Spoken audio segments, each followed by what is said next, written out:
Eagle Eye Podcast. The number one show to bring you all things Club America in English. From tactical analysis Pelota para la banda izquierda. to player updates. We've got you covered on all the latest news on Las Águilas. Now, let's start the show.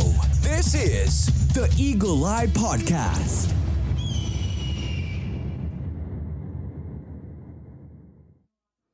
Hello, ladies and gentlemen, and welcome back to another edition of the Eagle Eye Podcast. Today, we are bringing you guys a recap of the poor start that America had in the start of the Liga MX, as the tricampeonato looks a little bit more difficult than maybe we anticipated. Or maybe that's just me being a little bit more of a pessimist. We'll talk about that in just a moment. And then, of course, we'll talk transfer rumors and get you guys ready for Friday's matchup against Queretaro, as America debuts in the Estadio Ciudad de los Deportes. And joining me today to talk all things Club America, we're rolling back the time.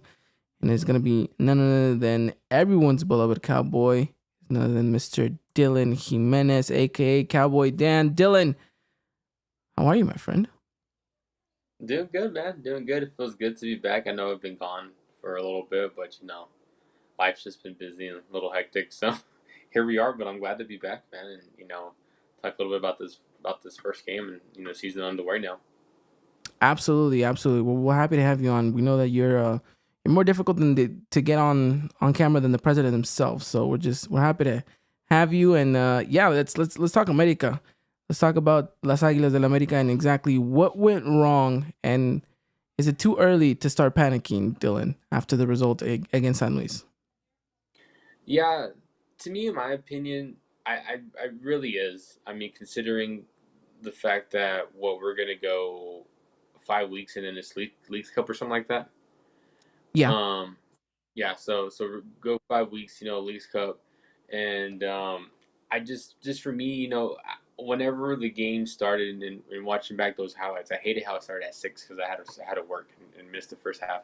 But going back and rewatching the game, too, a little bit, I don't think you could have asked for a better start, really, from this team. I mean, you score within 5 minutes, but then 2 minutes later, or you give up that goal for Atletico to equalize, and I was just like, man, it's gonna be one of those games, really, and it kind of was one of those games, and the second half doesn't start off the way you wanted it to, while it is disappointing and while it is frustrating, obviously the panic button is not needed right now, whenever there's still a lot left of the season, and plus still some players returning from international duty. Yeah, I think that's the one thing you need to highlight, right, is the fact that you have all these absences that you have to kind of take in consideration. The fact that you haven't brought in all of your reinforcements, right? It's a long transfer window. We talked about it. Doesn't close until September 3rd. But I still think America on paper was meant to be the favorite, even with the absences that we most notably talked about in the last podcast. The frustrating thing for me was you kind of had a sense of this game slowly but surely deteriorated for America as soon as that second goal came in for San Luis, right? And you talked about it perfectly. You couldn't start off much better than with a beautiful pass on a dime from Fidalgo to Henry Martin, and the finish was exceptional. And I think that's the one thing we could probably highlight is the fact that Henry scores, and one thing you want is for Henry to start getting, warmed up in the season like that. And so for him to score early on and hopefully he can continue that traction, then that's going to be good news for America. After that, though, I mean, everyone else was really below par. I mean, the first goal that we concede, Nestor Araujo, I think, can easily clear that. He decides to let the ball bounce and then for some reason gets bodied by the San Luis attacker. And then in the second goal, Emilio Lara, when he's pressing up so high, gets megged and then just kind of, I don't know, he just kind of just stands still and then he starts striking back a little bit. But then after that, Nestor Araujo nor Ramon Juarez do anything to kind of step up or try to challenge, close the space down. And then, of course, the shot, which beats Cota. I felt like after that goal went in for San Luis, the second one, it was kind of game match set and done. And it didn't really feel like America had answers. And I don't know if everyone else will agree with that, but it felt like Jardine felt that way as well. And so he just decided to chuck on youngsters in order to kind of fulfill this 1,000-minute rule that we need to comply with by the end of the season. Yeah, no, and I think too in the second half, it kind of felt like um, the tendency was starting to go a little bit more to the left through Zendejas, and it wasn't really working all too much, in my opinion. I think really the only clear moments I think we had that second half that I can remember off the top of my head was the Henry Chilena, and then I think Chicote had a shot too. But other than that, it's just not really that much from this side when it comes to quality chances. It lacked a lot, and obviously, like we kind of said, I'm sure there's some players that are like coming from Copa, and then obviously you still haven't really uh, got all of the festivals that you needed that this club's still looking at. But those aren't necessarily excuses because you're right. On paper, this team should have won. This team should have. I think getting the win would have made a bit more of a statement to start the season, and I think we kind of lost that too. Um, um, and so I'm just trying to see where this team now goes from here. Come Friday, not necessarily trying to push the panic button, but a win now is really needed more than anything. A win Saturday was needed, to kind of make a statement on the season as this team tries to go for 3 in a row. Yeah, and the thing is, obviously, when you're America, all eyes are on you. And even more so now that you're a bicampeon and you're making a ruckus saying that you want that tricampeonato. So even more pressure, more eyes are on you. And for you to come out as flat as you did against San Luis and to kind of get the result that you did, I mean, it's borderline embarrassing just because of, the weight that this club has. But again, it's one of those things where America has no luxury in saying, oh, an excuse here, an excuse there. It's, even if we field all under 18 players, there's still that expectation that, okay, you're America, you need to go out there, you need to perform, and you need to win. Now, I know that we're maybe being a little bit heavy critical, and I think that's due to the fact that I spoke to Christian about it last week, was how tempered should our expectations be for the season, and most specifically for these first 4 matches before the League's Cup break, because I think that there's this hubris around the Americanismo that, we are unstoppable and we are unbeatable. And to even fathom that an Atletico San Luis can come in and take 3 points away from us is ridiculous, right? And I think now we're seeing the realization of it in where, okay, maybe we do need to temper it down a little bit. Maybe we do need to be a little bit more, I wouldn't say cautious, but more realistic in that this tricampeonato, if it comes, is not going to come as perfect as we all envision it in our heads.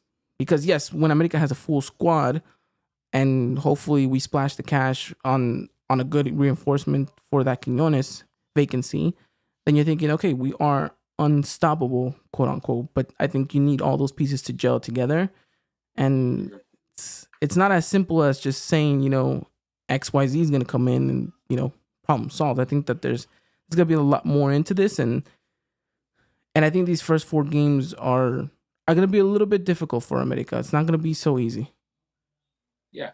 Yeah, no, I definitely agree, especially I think obviously just the Quinones departure alone, obviously this team was going to regress, and I think you expect that too because there are going to be players that leave, regardless, whether it would have been Quinones or not. Some players are going to leave, so you're going to see some type of regression, I think, in the team. So, but at the same time, you still got a good handful of players that went on this bicampeonato run, and that want to go for a three-peat too. So, it's kind of hard to see that a good chunk of these players, like I said, to hear, and then just to come out flat.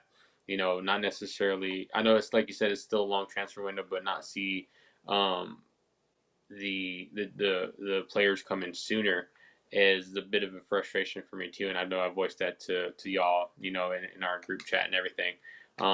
But it's just overall, like I said, like we said, just frustrating. I think obviously that a win was needed, especially a clean win to send a statement to the league too that even if Quinones left. We had a couple players left, and we regressed a little bit. I think a win would have sent a message that we're still here to compete and go for another title. Absolutely. And I think we should have competed, especially with the arsenal that we had up front. I mean, granted, no Quinones, right? And no Diego Valdez, but still, you had the likes of Sendejas, Henry, Javaito, who looked amazing against Tigres, and now, again, does the typical Javaito thing and regresses. And now we have another game where we're questioning, how good is he going to be for us this season? It just feels frustrating, right? I think Eric Sanchez comes in the second half, and he does exactly what you expect him to do. He's moving the ball a little bit more. There's a little bit more fluidity, but I mean, it feels like it's going to take him a minute or two to kind of adapt into the system and be that creative player that we want him to be.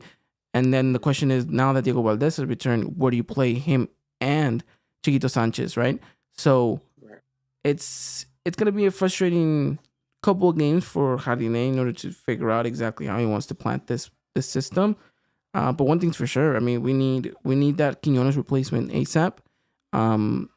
And players like Javaito need to step up and need to have that consistency. I think Christian mentioned it last week. There's no newbie season for him anymore. There's no adaptation period. It's you've won a league title now with the team. You've played minutes. You've seen and done all these things. So I think there's going to be a lot of expectation on him.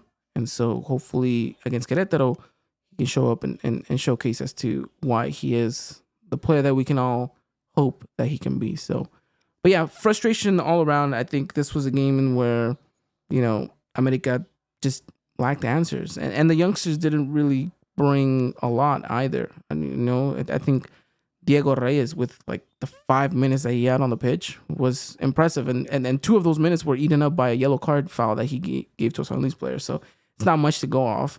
And I think Dag, what was his name? Dagbort? Mm-hmm. I'm just going to say Espinosa because that's his last name.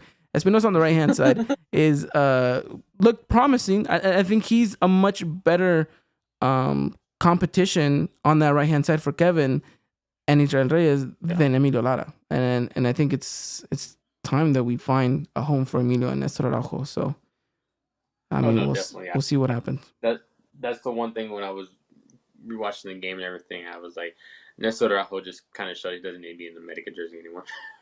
Doesn't need to be in mostly any jersey right now. I think he should consider retiring it. And then this is nothing offensively to him, but I just feel like his glory days are way, way behind him.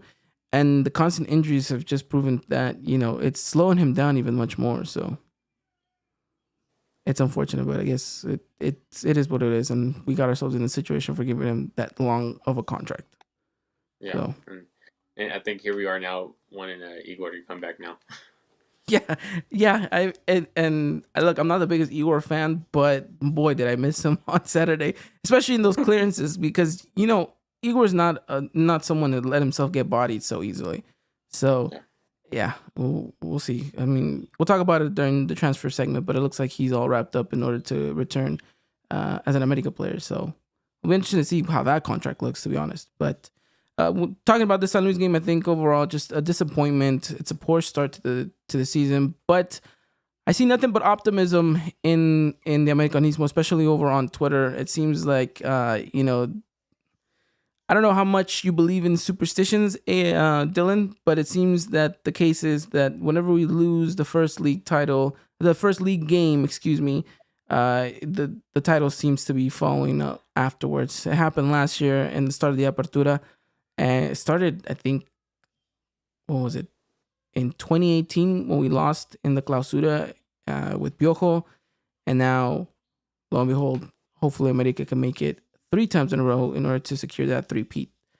So I guess Chris was in Mexico last year. Yeah, and Chris was in Mexico. So Chris is in Mexico right now as well. So that's why he's not on the podcast. So fingers crossed. I don't want to press the panic button yet, and I think it's very unrealistic to do so in such a short stage of the season.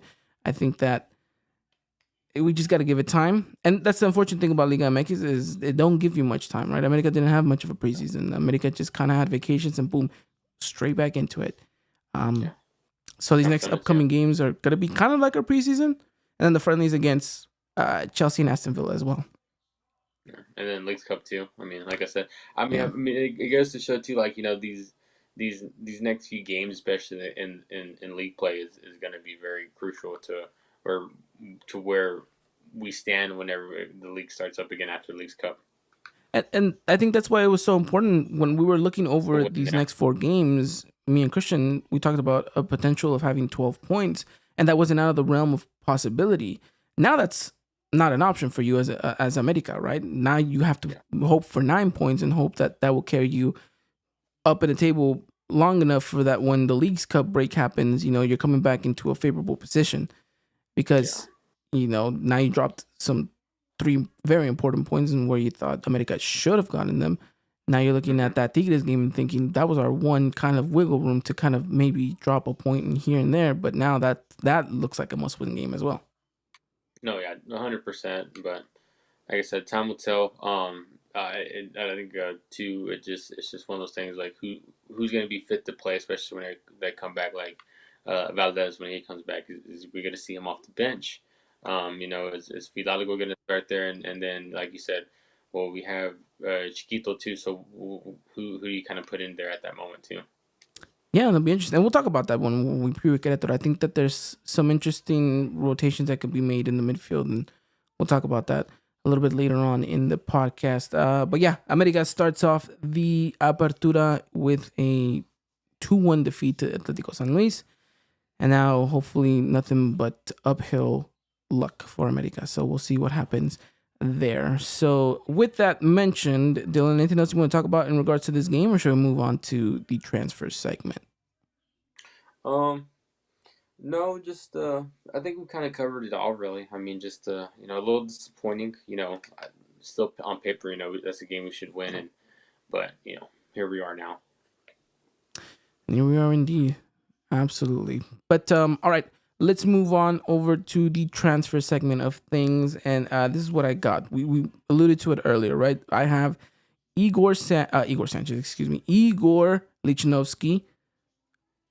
Almost but official that he is returning. Apparently, he made a comment in a magazine saying that he was going to spend a lot more time in an America jersey, kind of alluding to the fact that he is 100% staying. Looks like all the reporters are saying that it's a done deal. Now it's just a matter of America officially announcing the fact that he's coming in on a permanent move rather than a loan spell from Tigres. Your thoughts on that, Dylan? I mean, how do you like it? Do you like the Igor signing, or do you think that this is one of those where I think we need to see exactly what that contract looks like, and then we can kind of make a better assessment of it? I think it's funny because when Igor came, especially from you, Ivan, you loved the guy because, looking at the options we had then, and then toward the end of, this past season, and you even said it just now a while ago. You're like, I'm not the biggest Igor fan, but you kind of were whenever he first joined, realizing what all we had available, and realizing that he was obviously the better option. But I think even looking at this now, I mean, obviously we don't have Cáceres back yet. Him and Igor were a good duo for us too. Not saying that Ramon can't play there too. I mean, I think he always has a solid turnouts whenever he plays. But you're looking at a center back too who gave you a championship, who helps you secure that too. And I think at times too, whenever, because we always sit here and we're so critical of the defense, but in reality, it's a whole lot better than we make it out to be. And I think I think Igor is a player that we need back, especially that's where we're going to, especially if this is the direction we're moving in. I really like this. Especially in being a permanent move too, instead of just a loan. Yeah, look, the Igor situation is funny because I clearly remember when the news broke that America was bringing him in last minute transfer window deadline in last season's Apertura. And we all were scratching our heads thinking, like, what is this move? Like, this is not a good deal for America. Like, why would you even bring him? Then we know that it's a 6-month contract, that it was kind of like last minute panic because we had lost Cáceres to an injury. We didn't really trust Nestor Araujo, which I think was injured at the time as well.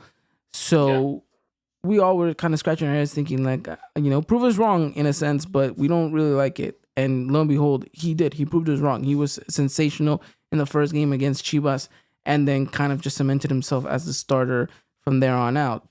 Brought 2 championships, technically 3, because automatically we win the Campeones with the Bicampeonato. So it's not like his resume doesn't speak for itself. I think it's just there's instances in the game and there's moments in matches last season where I think he's cost us a goal or two, which obviously no one wants to see that. But it's overall, I think he's a very well-rounded player for us. Now, my thing is, Igor Lichnowsky's coming in on a permanent deal, but he's going on the wrong side of 30 already. Now, not to say that that's a terrible thing because he's still in his early 30s, and in Liga MX, that's not the worst age to be at.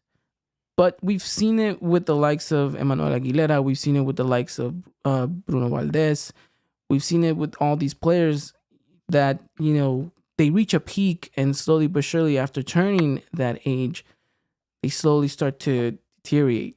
And I'm not saying that's going to be the case for Igor, but I'm also not going to sit here and idly say that, oh yeah, he's for sure going to be as rock solid as possible for the next 3-4 years. I just don't think that's viable. So I think if America does sign him, I think it would be hopefully a 2-year deal. And then after that, you slowly start kind of vetting him out and looking for a more younger replacement, Which Cáceres was a gamble, which took a while for it to actually work out. But look at what he is right now. So I think that maybe we can do something similar, especially because he takes up a foreigner spot. I think that's the big deal for me, right? It's you have those very limited, and to spend it on a 30-plus center back that has kind of ruffled the leaves a little bit because of the whole, podcast dissect the situation. I don't know. But again, it's not to say that I don't want Igor here. I think he's more than welcome, and I think he's more than earned his flowers and his stay at America. I just don't know if he's the right player to lead us going forward, because we talk about a dynasty team, right? And a dynasty is usually is a team that can compete for 2, 3, 4, even 4 seasons going strong. So, and he's at a core foundation of the formation, which is center back. So, yeah. Well, first off, I want to backtrack. You brought Bruno Valdez in, and I want to say I think it was the ACL, not his age, that really screwed him up when it came to that. Yeah, and, that too. Yeah, and but to be honest, and how old is Igor gonna be? I think he's gonna be 31 or 30. 31? Let me see. Let me double check. Well, even regardless, I know you. I understand where you're coming from, and when you talk about his age, and can he keep that form, especially through that contract, with him and everything. But I think when you look at it, you got to look at the key dynamic he brings. You got to realize that he's won Hardinez trust. He's a key part in that defense. And so why would you lose something, especially when here recently, we've done nothing in that sense, to even replace that, to even compensate that loss, even if Igor was not going to come back. I mean, I think the way the transfer mill has been for the club, and like I've said it to you on the chat and everything, it's just, to me so far, the Cota signing is the only thing that's been sensible. Even though a lot of players have been linked and everything with us, nothing else has made sense, and we don't have no other center back right now that's really linked with us besides Igor, which looks like he's going to be coming back, like you said, just waiting for the club to make it official. But I'm 100% behind this. I obviously want to be right, but if I'm wrong, hope somebody comes back and clips this and calls me out on it. But it's just, what else is the club doing? For this position, it has done nothing for this position. Besides bringing back Igor. Yeah, and I think that's what they're banking on. Absolutely. Yeah. And while you're 100%, I'm going to be at a moderate 75%. I'll leave it at that. A moderate 75%.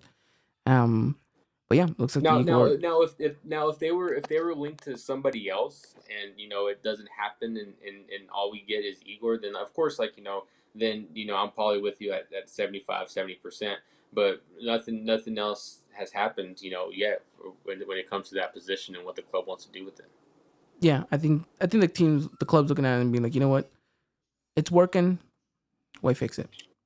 So, yeah, why fix it? Yeah, absolutely. It ain't broke. Exactly. So that's the Igor situation. From that point on, what I have here is just a rumor mill of players that I think are being recycled in Liga MX, and for some reason they're being thrown our way. The Alan Cervantes thing has taken traction with the past couple of days. It looks like America,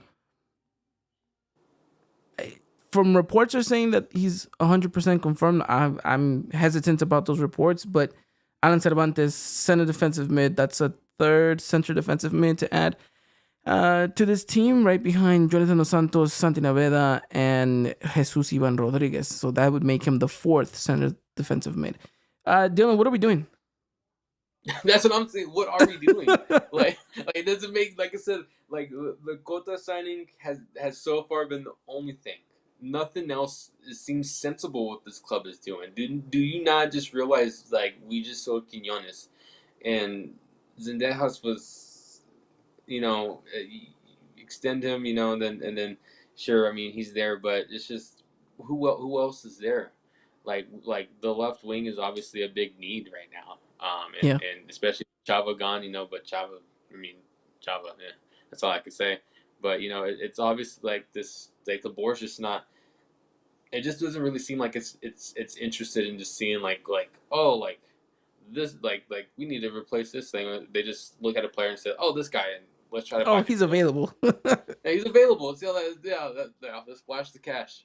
That one, yeah, that's the one that next to Jesus Ivan Rodriguez makes no sense to me. It's nothing but depth, and I had mentioned to you guys, it feels like another Mono Osuna, like God. Like who's the other one that ended up going to play with Chivas and then Necaxa? Fernando Gonzalez, I think. Also Gonzalez. There you go. Also Gonzalez. It's just these signings that make little to no sense. That just, like, you have players there that can play. We have Miguel Ramirez. I know he's not a center defensive mid, but he can play in the midfield. And you have Santi Naveda, who we all just want to push him to see him kind of succeed in America, but he somehow is being overshadowed by these very mid, subpar players that have played in other teams that for some reason are getting a better look at than the actual players that we have at our disposal, and where we don't have to spend money in order to bring them in because you already have them in-house. So, yeah, I look, I don't want to believe that this is Harine being like, you know what? I could really use an Ivan Rodriguez and an Alan Cervantes to really, really push the team over the line and make it as epic. I don't know where these signings are coming from. I don't know who's greenlighting these, because it kind of falls in line with kind of the Rodrigo Aguirre situation as well, right? I mean, he seems a little bit more sensible, right? We say that he could be that Cabecita Rodriguez replacement. He could, a little bit more versatile, that can play on the wings if needed, can be a striker. He has a goal or two, right? I know he hasn't scored in a year's time with Monterrey, but with Necaxa, he was scoring left, right, and center. That one is a little bit more sensible, but there's other situations that are just kind of mind-boggling, and thinking, why on earth would we go out of our way to spend, even if it's just $10? Don't even spend it. Like just keep your money in the pocket. There's so much more better options than what we're being presented to at the moment. Yeah, and like I said too, in the group, I mean, like, I'm not asking for freaking bombas here. I mean, I'm just asking for something sensible. I mean, especially with the Quinones stuff, with how much we got out of that, especially letting some players off the books, and we can definitely use that. So, like, we have the money. I'm not asking to go splash cash. Just make something sensible, and let's run this back. I mean, I still think we got the team to do it, but are we building it? Not really either. I think they just kind of contradicted myself a little bit too. But we still have a core group of the players, is what I'm trying to say, to go back and do it. But we're just not reinforcing that spot, especially on the left side. Yeah, I'm curious to see what that's gonna develop to at the end of the day. Like, America needs a reinforcement, and they say that America is for sure gonna bring in a replacement for Quinones. How long is that gonna take? I'm not too sure. There is this rumor going around that there is this big signing coming to America, and I've seen some people put like he might be Dutch. So the only Dutch player that I would imagine could come to America with a big name that would be feasible would be Memphis Depay, just because he's a free agent right now. But I mean, those wages would be ridiculous. I don't think he would. I don't think we would want to spend all our Quinones money on wages for a player. So it's just how sensible, like you mentioned, is this front office being when bringing in the reinforcements. Now we know how Santiago Baños can work, and ever since he got that help in the front office, things have been going a lot better. But it feels like we're back in those times, Dylan, where we're just like, we're gonna have to weather the storm until like close to the end of the transfer window, and by then you're knee deep into the season, and really you can't expect the player that's coming in to just kind of take off right away.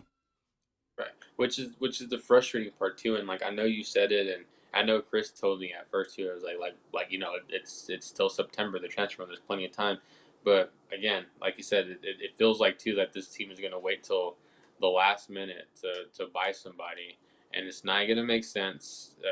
About 8 times out of 10, it doesn't ever work out, and especially for a team that just basically won 3 trophies, you know, in this calendar year, you would think, you know, we would want that. You would want to keep reinforcing this team in the sensible ways, and especially market to the players that you want to bring in. Like, hey, like, you know, we just won 3 trophies in a year.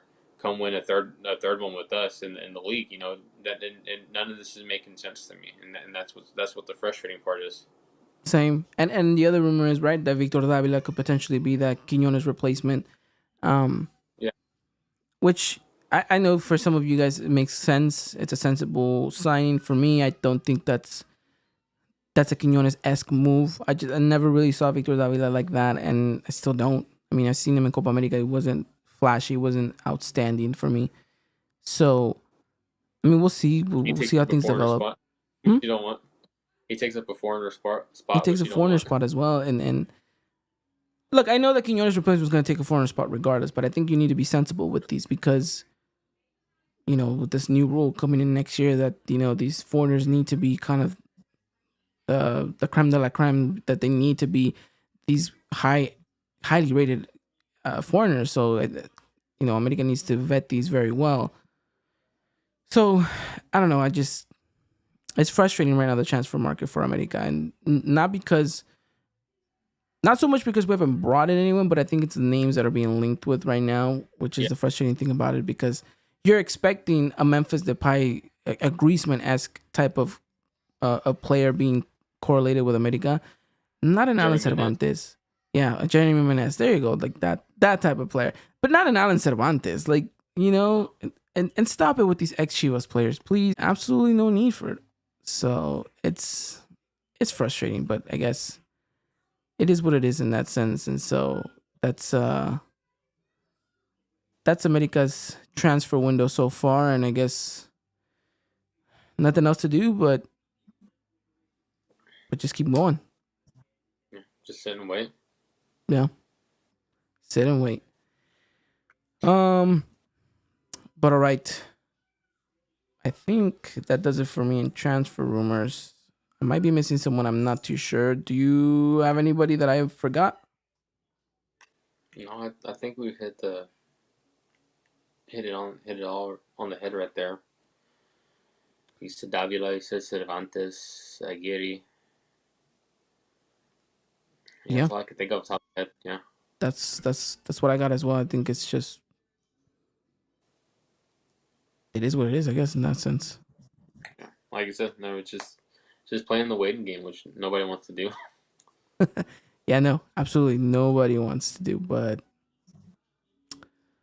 oh well. All right, let's move on now. I mean, from transfer news to club news, I don't have anything specific, but the fact that America's going to be debuting into the Ciudad de los Deportes, which will be interesting. We'll talk about that. What's your thought on that, Dylan?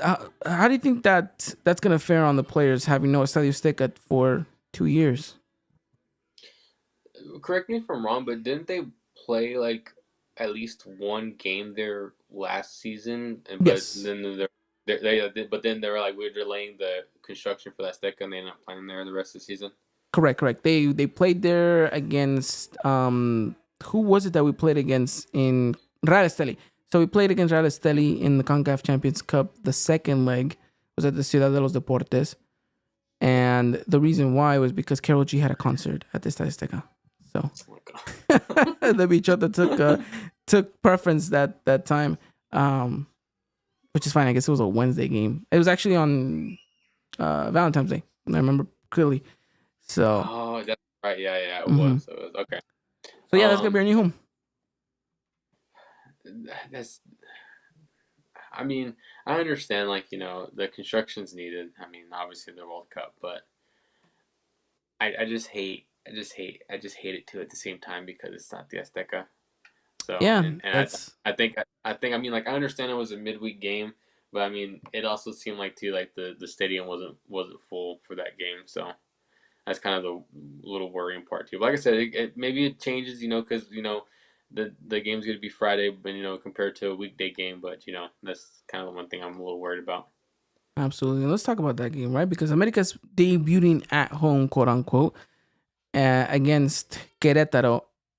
And weirdly enough, it's on a Friday night. Dylan, when's the last time you saw America play on a Friday night as a home game? It was the last time I played in Tijuana.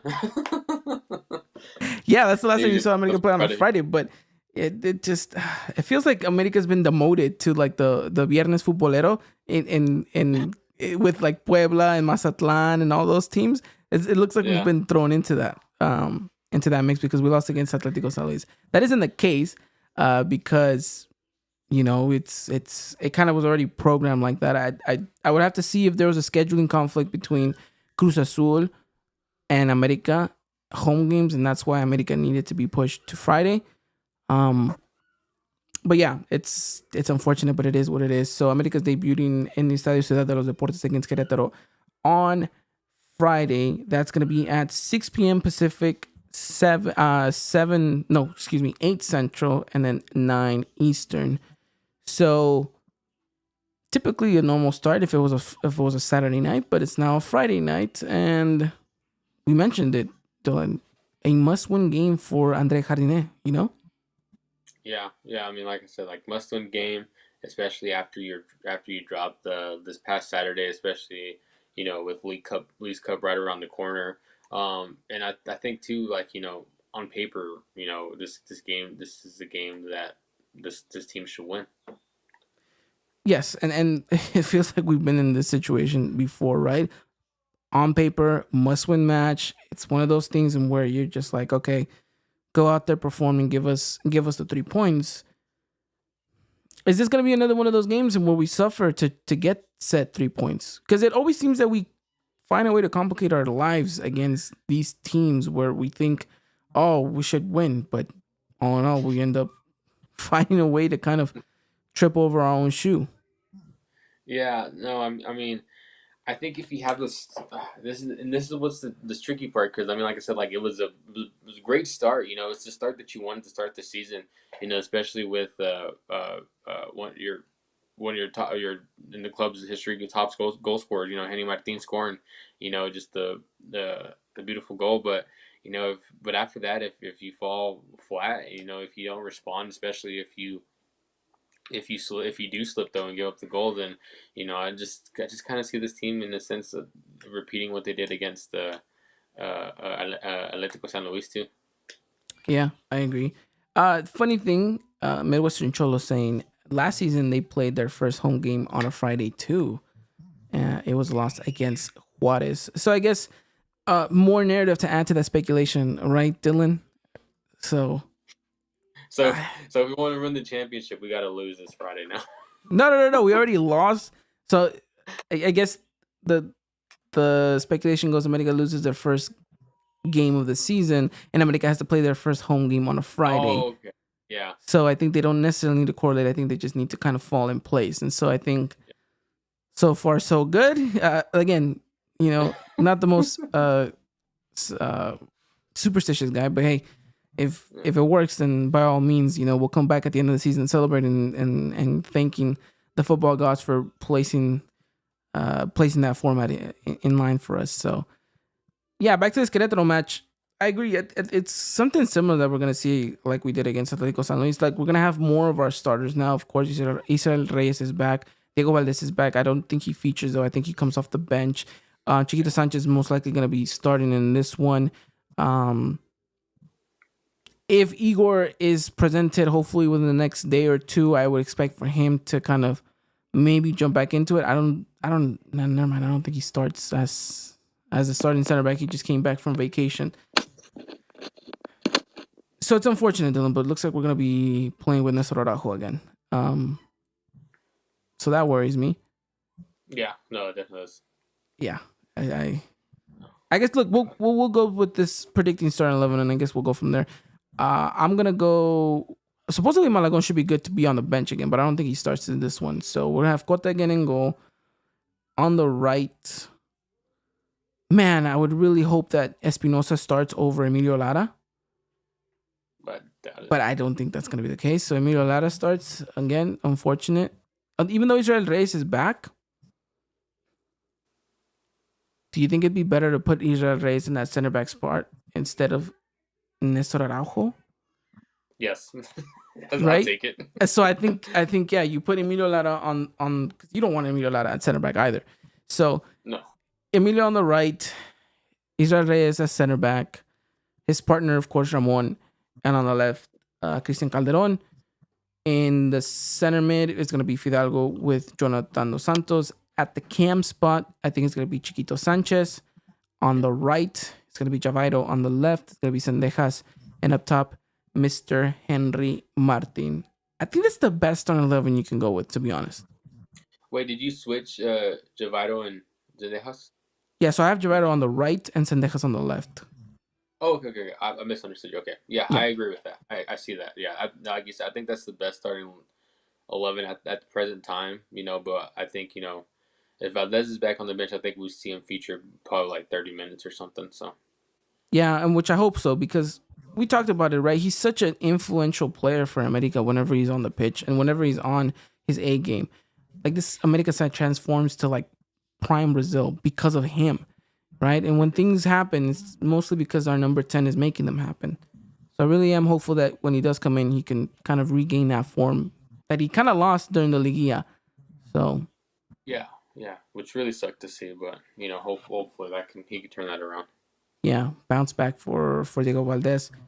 As far as what we need America to do, is simply just play their game and do what they've known how to do. Look, Queretaro is by no means an easy team to play against when you're America. It seems like all these lower side teams tend to play their best.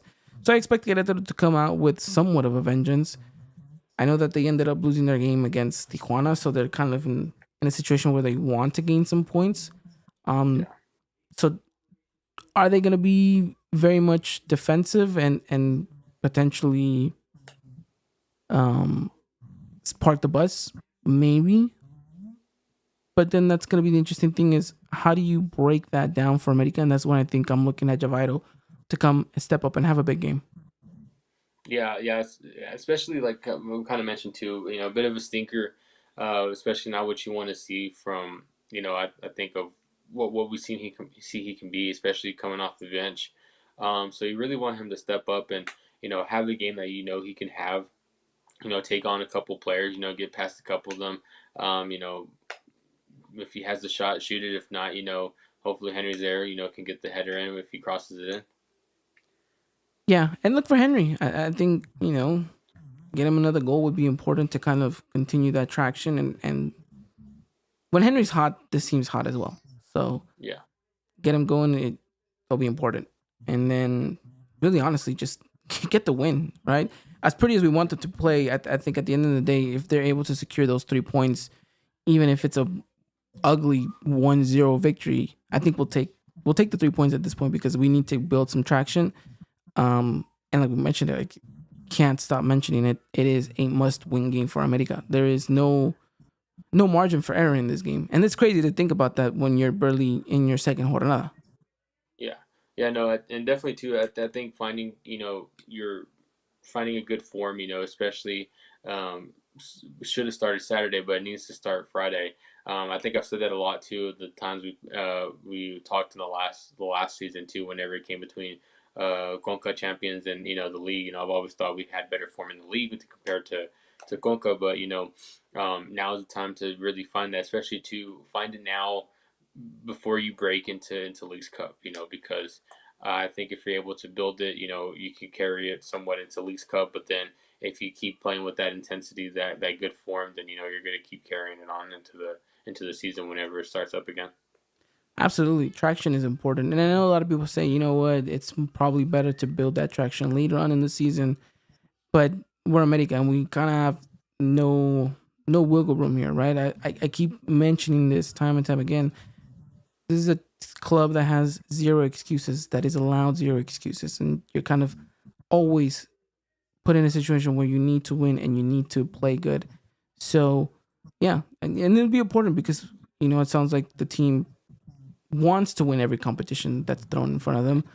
And Leagues Cup is one of those. And you're being thrown into a knockout situation. It's not a group stage anymore. It's not where, you can lose a game here or tie a game there. It's more of a, okay, you're going to have to hit the ground running when you get into Leagues Cup as well, or else you're going to be out and you're going to have a long period of time before the league resets, and you're just going to be losing valuable time, and where you could be building up on your chemistry.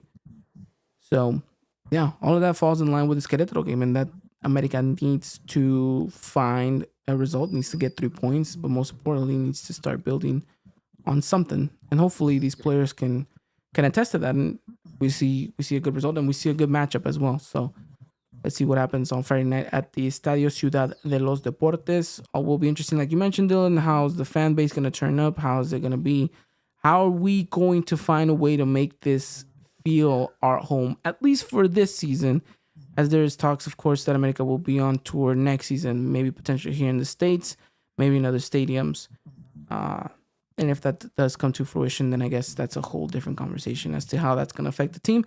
But for now, let's focus on what we have ahead of ourselves, and that is Querétaro at the Ciudad de los Deportes. This game is going to be live via TUDN, so no need to worry about having to watch this on VIX. But let me just double check one more time before I officially say that out loud. You just said so, but I think it is, yeah. Yeah, it is. It's going to be on TUDN and Unimas. So no worries about those people who despise VIX. I know a lot of people do not like it. But yeah, that's what I got. So now let's talk predictions here. Dylan, what are you going with on Friday night? I think I'm going to take Saturday's result, but put it in favor of America, a 2-1 win. 2-1 victory for America. I like it. Not pretty. I don't like the fact that we're conceding because I think clean sheets are important. But hey, it's like I mentioned, the importance of having a result and points is important. So 2-1. I like it. I'm going to be, for some reason, I was thinking about this game driving home, and I was thinking, what is my gut telling me here? And I don't know for what reason it was telling me 3-1 America. There's nothing in these past couple of games to indicate that America can win this game 3-1. But I'm going with the fact that America can win this game 3-1 against Querétaro. It's not out of the realm of possibility, of course, because we are a much more talented side than them. Again, no discredit to them, but it's just the nature of it all. So I'm going America 3, Querétaro 1. What a more perfect way to start your weekend than with an America win on a Friday night, right? Right. And if that prediction comes true, the next time you come to Texas, your Whataburger's on me. All right. I'm there. Let's do it.